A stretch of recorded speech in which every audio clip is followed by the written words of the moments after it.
Welcome to the 12-Minute Leadership Podcast, where in 12 minutes or less, I'll share small things that you can put into immediate practice that will make a big difference in your leadership effectiveness. I'm your host, Elise Boggs-Morales, leadership professor, consultant, and coach. For the last 17 years, I have helped thousands of leaders level up their influence and achieve remarkable results. If you want to trade compliance for true commitment and create your dream team, you are in the right place. Get ready for a quick hit of practical wisdom to increase your team's engagement, inspire top performance, and retain your best talent. Ready to level up your influence and get better results? 12 minutes starts now. Hi, everybody. Elise here. Welcome back to the podcast. Over the last few episodes, we've been talking about the difference between leading with authority and leading with influence. And if you've been listening, my hope is that you've had a few moments of reflection where you've thought, where am I relying more on authority than I realized? Or where do I have an opportunity to grow my influence? Influence sounds great in theory, but it is put to the test in the everyday challenges of leading. It's easier to operate from influence when things are smooth and going well, but it can be hard to maintain that influence when there's conflict. This could be when there's tension, when there's disagreement and anticipated pushback, or when a conversation doesn't go the way you expected.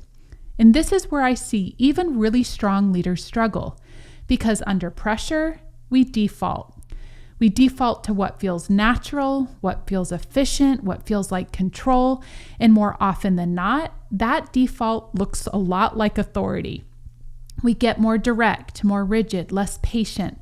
We stop listening as much. We start pushing more, and sometimes we don't even realize we're doing it. And that is the moment where influence can quietly break down, not because we're bad leaders, but because conflict changes the way that we show up. So in the next couple episodes of this series, I want to talk about how to maintain influence in some common situations so that even when things get heated or turned up, you can operate in influence rather than defaulting to authority. And the first situation is conflict. Conflict itself is not the problem, but how we show up in it, it's what determines the outcome. One of the most helpful ways to understand this is through something I've talked about before on the podcast called Core Strengths. It's one of the trainings that I do and one of the most effective tools that I found for leaders to be strategic in their communication and navigate conflict well. Because just like we all have different motivations, we also have different instincts when we're in conflict. Some people are blue in conflict. They move towards accommodating. They want to preserve the relationship. They'll soften, give in, or even avoid tension. Some people are red in conflict. They move towards asserting. They focus on results. They push harder, get more direct, and want to solve it quickly.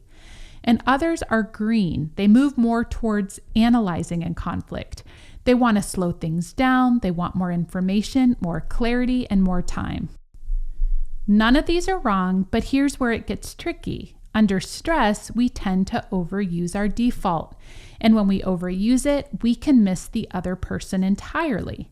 So if you're more naturally assertive in conflict, you may come across as too forceful. If you're more accommodating, you may avoid saying what actually needs to be said.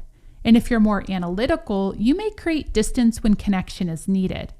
And this is where influence either breaks down or gets strengthened, because great leaders don't just stay in their default, they adapt. They pause long enough to ask, what does this moment actually require? Not just from me, but from the other person. So let me give you an example that you're likely able to relate to. Let's say you're having a performance conversation with someone who's not meeting expectations. If you go in only focused on results, you might say, this needs to improve, here's what I expect moving forward. And while that may be true, if that person is feeling discouraged or overwhelmed, they may shut down. But if you take a moment to understand where they are, you might say, hey, I want to talk through what's happening. How are you experiencing this right now? Now you've opened the door. That doesn't mean you lower the standard. It means you lead the conversation in a way that allows the other person to stay engaged. And that's influence. It's not avoiding conflict. It's not softening the message. It's delivering the message in a way that the other person can actually receive. And here's something important. Most leaders think conflict is about what to say, but more often it's how you show up. It's your tone, your pace, your willingness to listen, your ability to stay grounded when things get uncomfortable. That's what people respond to. And if you're listening to this and thinking, I know I don't always show up the way I want to in these moments, you're not alone. As leaders, we aren't taught these skills as part of our technical education. But the good news is that just like technical skills, these skills that make you an influential leader, even in conflict, can be built. In my book, Lead Anyone, I talk about how leadership is built in small daily moments, not just the big ones. And conflict is one of those moments. It's an opportunity to either reinforce trust or erode it, to strengthen your influence or rely on authority.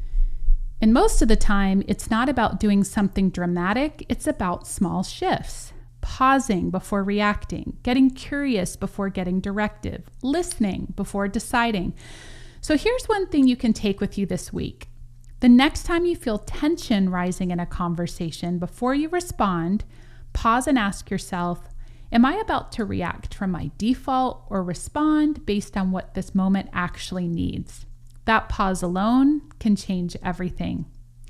At the end of the day, leadership isn't tested when things are easy. It's tested in moments like this. And the leaders who build lasting influence are the ones who know how to stay steady, adaptable, and intentional, especially when it's hard. So, I hope you enjoyed today's episode. Share it with another leader who needs it. I'll see you next week.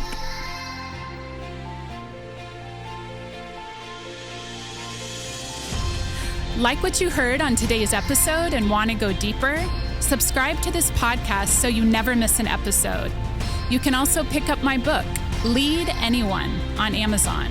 Then, go to my website to check out ways that we can support your leadership goals. From executive retreats to customized training and coaching, my team of experts will help you level up your leadership and accelerate your results. Go to www.eliseboggs.com for more info.